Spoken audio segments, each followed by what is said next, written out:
তো বন্ধুরা, অনেক দিন পর আজকে একটা ভিডিও নিয়ে এলাম।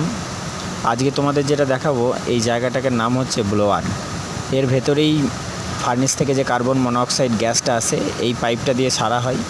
তারপরে এখানে আগুন লাগিয়ে পাইপের ভেতরে যে জলটা থাকে সেটাকে গরম করার পরে সেইটা টার্বো ব্লোয়ারে যায়, গিয়ে টারবাইনকে ঘুরিয়ে তারপরে এটা কাজ করে।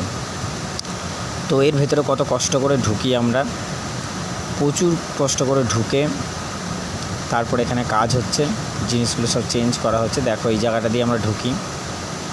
তো এই যে পাইপগুলো দেখছো, এগুলো সব এখানে পুরোটা আগুন জ্বলতে থাকে, একদম পুরো প্রচুর পরিমাণে এখানে হিট থাকে। এখন তো নেই, এখন কাজ হচ্ছে বলে বন্ধ আছে। এই ভেতরেই আজকে কাজ। এই যে পাইপটা দেখতে পাচ্ছ, এখান থেকে কার্বন মনোক্সাইড ছাড়া হয়, ছেড়ে তারপরেই ভেতরে আগুন লাগানো হয়, দিয়ে স্টিম তৈরি হয়। তো বন্ধুরা বলো কেমন লাগলো ভিডিওটা দেখতে। যদি ভালো লাগে চ্যানেলটা সাবস্ক্রাইব করে দেবে, একটা লাইক করে দেবে। আজকে এই পর্যন্তই, বাই বাই।